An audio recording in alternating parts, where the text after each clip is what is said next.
నిర్గమకాండము 31 అధ్యాయము.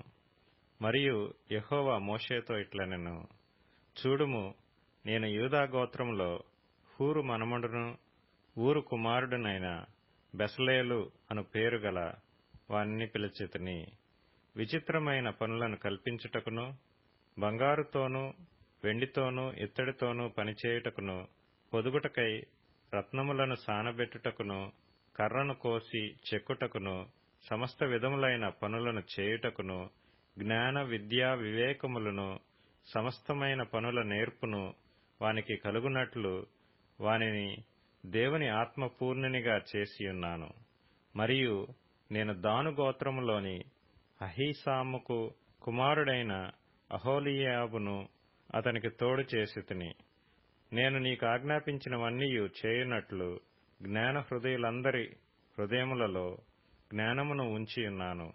ప్రత్యక్షపు గుడారమును, సాక్ష్యపు మందసమును, దానిమీదనున్న కరుణాపీఠమును, ఆ గుడారపు ఉపకరణములన్నిటినీ, బల్లను, దాని ఉపకరణములను, నిర్మలమైన దీప వృక్షమును, దాని ఉపకరణములన్నిటినీ, ధూపవేదికను, దహన బలిపీఠమును, దాని ఉపకరణములన్నిటినీ, గంగాళమును, దాని పీటను, యాజక సేవ చేయునట్లు సేవా వస్త్రములను, యాజకుడైన అహరోను యొక్క ప్రతిష్ఠిత వస్త్రములను, అతని కుమారుల వస్త్రములను, అభిషేక తైలమును, పరిశుద్ధ స్థలము కొరకు పరిమళ ధూప ద్రవ్యములను నేను నీకాజ్ఞాపించిన ప్రకారముగా వారు సమస్తమును చేయవలెను.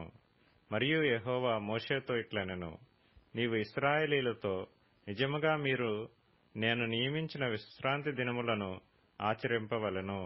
మిమ్మును పరిశుద్ధపరచు యెహోవాను నేనే అని తెలుసుకొనున్నట్లు అది మీ తరతరములకు నాకును మీకును గురుతగును. కావున మీరు విశ్రాంతి దినమును ఆచరింపవలెను. నిశ్చయముగా అది మీకు పరిశుద్ధము. దానిని అపవిత్రపరచువాడు తన ప్రజలలో నుండి కొట్టివేయబడును. 6 దినములు పనిచేయవచ్చును. 7వ దినము యెహోవాకు ప్రతిష్ఠితమైన విశ్రాంతి దినము.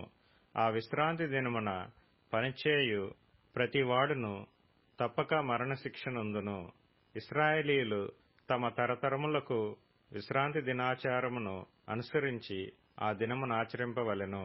అది నిత్య నిబంధన. నాకును ఇశ్రాయేలీయులకును అది ఎల్లప్పుడూ గురుతయుండును.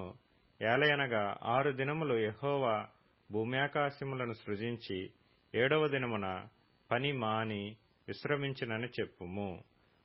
మరియు ఆయన సీనాయి కొండ మీద మోషేతో మాట్లాడుట చాలించిన తరువాత ఆయన తన శాసనము గల 2 పలకలను, అనగా దేవుని వ్రేలితో వ్రాయబడిన రాతి పలకలను అతనికిచ్చెను.